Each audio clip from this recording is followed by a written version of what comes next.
Pada video ini kita akan belajar bersama tentang materi tematik kelas 5, tema 7, peristiwa dalam kehidupan, subtema 1, peristiwa kebangsaan masa penjajahan, pembelajaran 2. Burung beo, burung belibis, buah naga dimakan ulat. Tonton videonya sampai habis, semoga bermanfaat.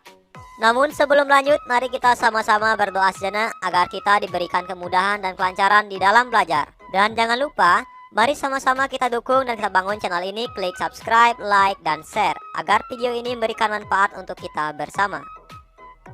Bangsa-bangsa Eropa mulai memperkuat dan melanggengkan kekuasaannya di Indonesia. Mereka membentuk pemerintahan kolonial dengan berlaku tidak adil terhadap rakyat Indonesia.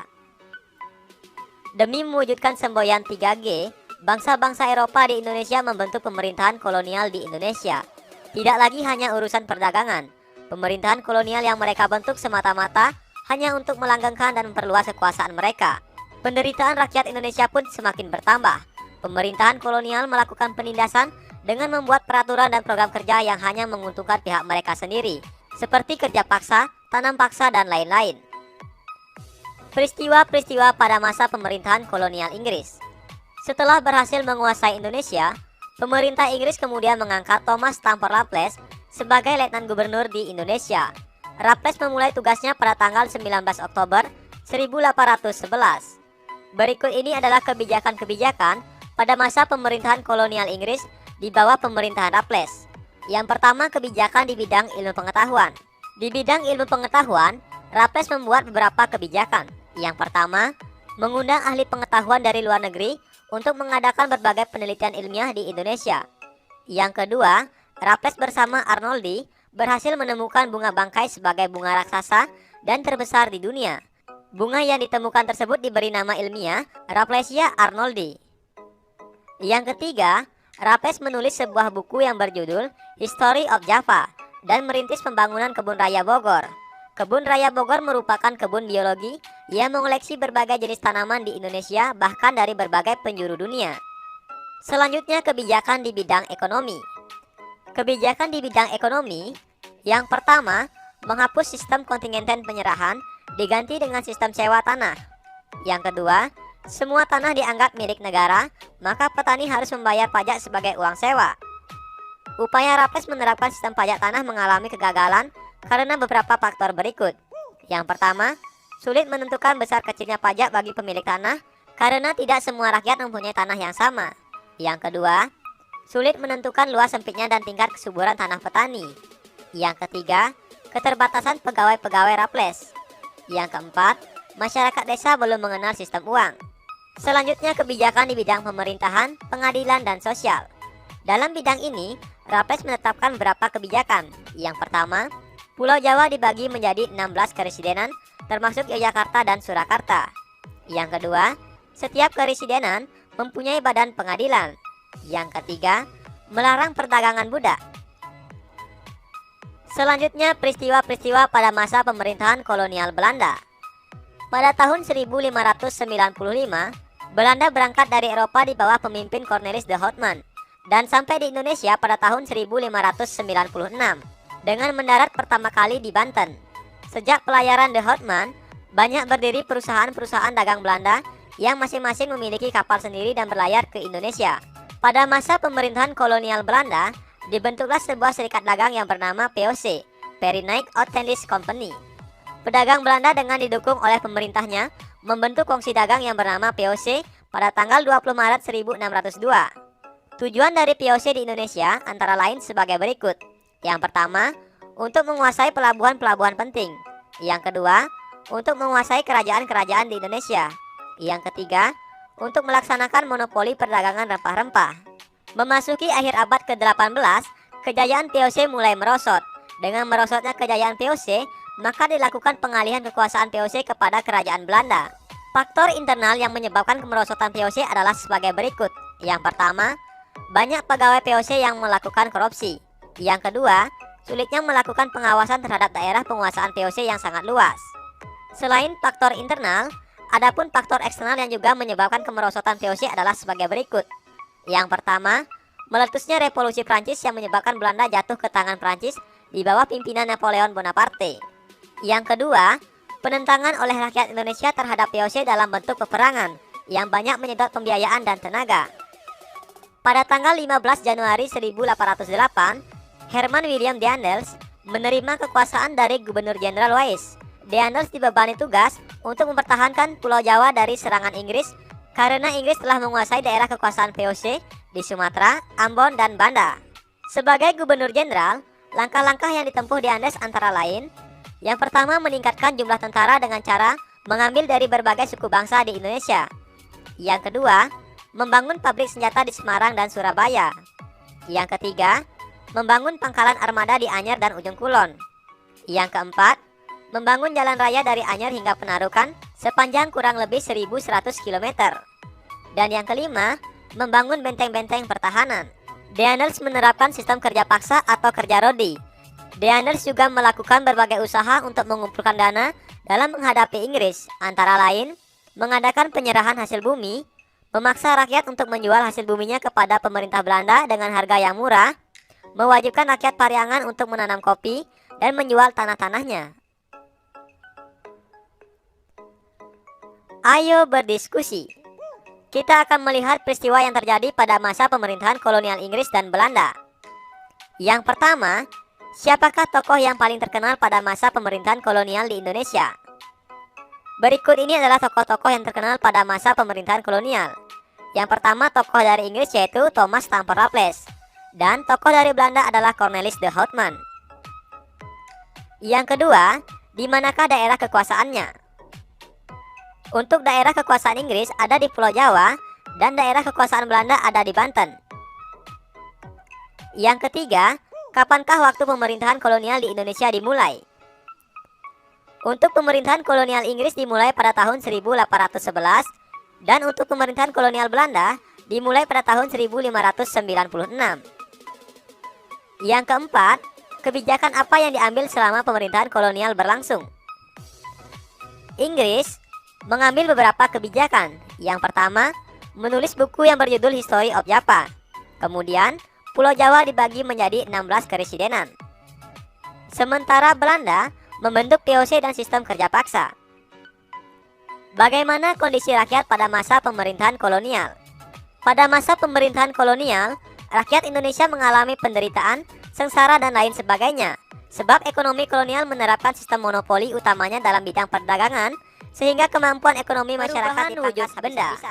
Setiap benda yang ada di sekitar kita pasti akan mengalami perubahan wujud, walaupun tidak terlalu terlihat.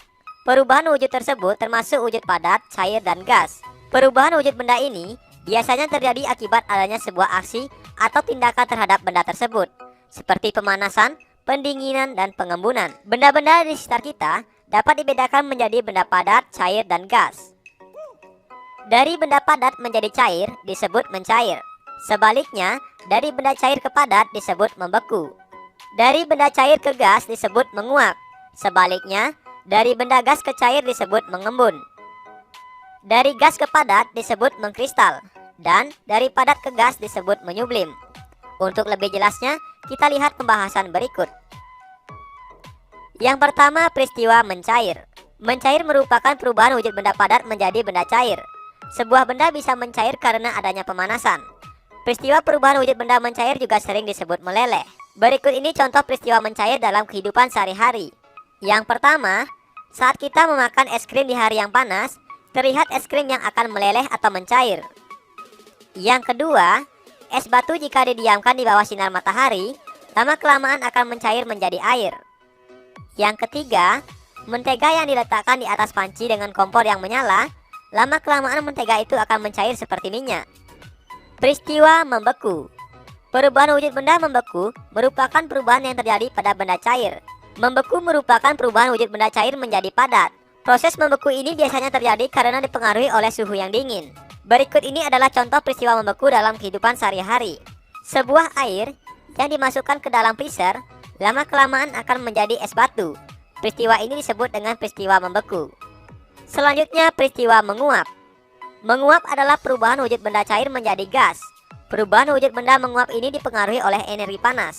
Berikut ini adalah contoh peristiwa penguapan dalam kehidupan sehari-hari. Yang pertama, peristiwa pada saat kita memasak air. Saat kita memasak air, akan terlihat uap panas yang berada di atas permukaan panci. Dan yang kedua, saat kita menyeduh sebuah kopi dengan air panas, akan terlihat peristiwa penguapan.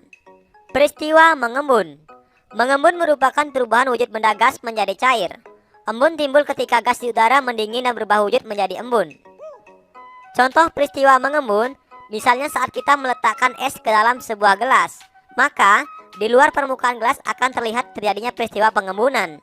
Selain itu, saat udara di pagi hari, pada daun-daun tumbuhan akan terlihat peristiwa pengembunan.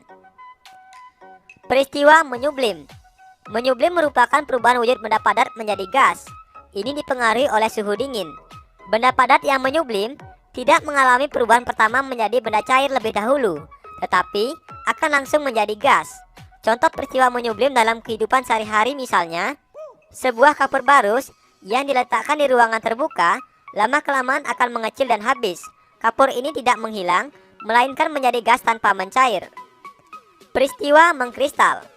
Perubahan wujud benda mengkristal adalah perubahan wujud benda cair menjadi padat. Pada peristiwa mengkristal, yang berubah adalah molekul di dalam benda cair tersebut. Namun, ini berbeda dengan membeku. Meskipun sama-sama dipengaruhi oleh suhu dingin, perubahan wujud benda mengkristal bisa juga dipengaruhi oleh perubahan senyawa dalam benda tersebut. Berikut ini adalah contoh peristiwa mengkristal dalam kehidupan sehari-hari. Jika kita perhatikan, di sekitar mulut botol atau wadah madu akan ada butiran-butiran gula. Butiran-butiran gula tersebut adalah contoh dari molekul gula yang mengalami peristiwa mengkristal. Ayo berdiskusi. Yang pertama, jelaskan perbedaan peristiwa membeku dan mencair. Peristiwa membeku merupakan perubahan wujud benda cair menjadi benda padat. Proses membeku ini bisa terjadi karena dipengaruhi oleh suhu dingin. Sedangkan peristiwa mencair merupakan perubahan wujud benda padat menjadi benda cair. Sebuah benda bisa mencair karena dipengaruhi oleh suhu panas. Yang kedua, jelaskan perbedaan peristiwa membeku dan menguap. Peristiwa membeku merupakan perubahan wujud benda cair menjadi benda padat. Proses membeku ini bisa terjadi karena dipengaruhi oleh suhu dingin. Sedangkan peristiwa menguap merupakan perubahan wujud benda cair menjadi gas. Perubahan wujud benda menguap ini dipengaruhi oleh suhu panas. Penguapan terjadi hanya di permukaan benda cair saja. Yang ketiga, jelaskan perbedaan peristiwa mencair dan menguap. Peristiwa mencair merupakan perubahan wujud benda padat menjadi cair. Proses mencair ini bisa terjadi karena dipengaruhi oleh suhu panas. Sedangkan peristiwa menguap merupakan wujud benda cair menjadi benda gas. Perubahan wujud benda menguap ini dipengaruhi oleh suhu panas. Dan penguapan hanya dapat terjadi pada permukaan benda cair saja. Yang keempat, apa saja yang menyebabkan terjadinya peristiwa membeku, mencair, dan menguap? Yang pertama, proses membeku bisa terjadi karena dipengaruhi oleh suhu dingin. Sedangkan proses mencair dan menguap bisa terjadi karena dipengaruhi oleh suhu panas. Yang kelima, peristiwa sehari-hari apa sajakah yang menunjukkan terjadinya peristiwa mencair? Berikut ini adalah contoh peristiwa sehari-hari yang menunjukkan terjadinya peristiwa mencair. Yang pertama, saat makan es krim di hari yang panas, es krim akan lekas mencair atau meleleh. Yang kedua, mentega yang diletakkan di atas panci dengan kompor yang menyala, lama-kelamaan mentega itu akan mencair seperti minyak. Yang keenam, peristiwa sehari-hari apa sajakah yang menunjukkan terjadinya peristiwa membeku? Berikut ini adalah contoh peristiwa sehari-hari yang menunjukkan terjadinya pembekuan. Yang pertama, saat air dimasukkan ke dalam freezer, lama-kelamaan air akan membeku menjadi es batu. Yang kedua, lilin yang meleleh dan menetes karena panas akan kembali menjadi padat saat sudah dingin. Yang ketujuh, sebutkan peristiwa sehari-hari apa sajakah yang menunjukkan terjadinya peristiwa menguap. Contoh peristiwa menguap. Yang pertama, saat kulit kita mengeluarkan keringat, keringat akan menguap dan mendinginkan tubuh kita. Yang kedua, kita juga bisa melihat contoh penguapan pada makanan atau minuman yang masih panas, misalnya pada kopi yang masih hangat dan pada air hangat. Ayo bernyanyi. Nyanyikanlah lagu rayuan Pulau Kelapa berikut ini dan bacalah notasi angkanya. Gerakkan tangan dan badanmu sesuai dengan tinggi rendah nada.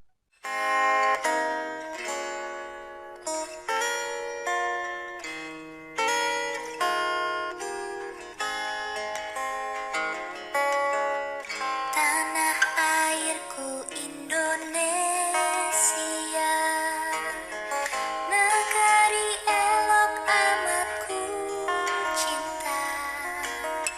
Tanah tumpah darahku yang mulia, yang ku puja sepanjang masa. Tanah airku aman dan makmur, pulau kelapa yang amat subur, pulau melati pujaan bangsa sejak dulu kala. Melambai-lambai nyiur di pantai, berbisik-bisik raja klena,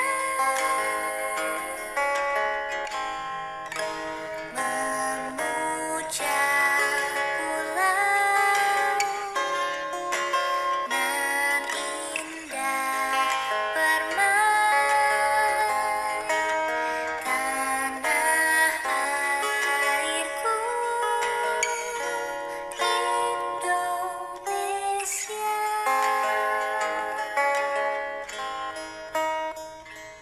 Itulah tadi lagu rayuan Pulau Kelapa yang sudah kita nyanyikan bersama. Lagu rayuan Pulau Kelapa menceritakan mengenai keindahan alam Indonesia. Lagu rayuan Pulau Kelapa merupakan salah satu dari lagu wajib. Tahukah kamu apa itu yang disebut dengan lagu wajib? Lagu wajib adalah lagu yang wajib dipelajari oleh siswa dalam rangka menanamkan rasa cinta tanah air, menghargai jasa pahlawan, dan membakar semangat perjuangan agar selalu menyala. Ciri-ciri lagu wajib antara lain sebagai berikut.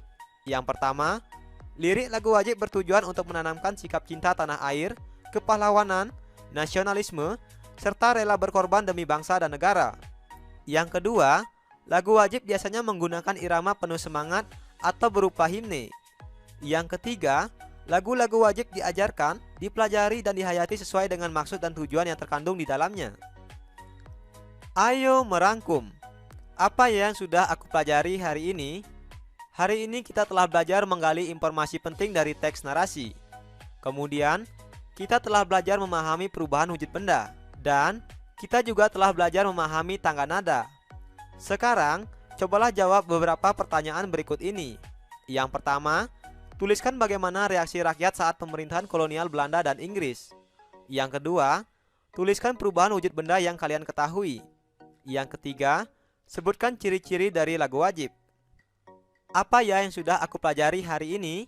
Agar lebih menarik, apa ya usulku? Jangan lupa tulis jawaban dan saranmu pada kolom komentar. Terima kasih telah menyaksikan video ini. Semoga bermanfaat.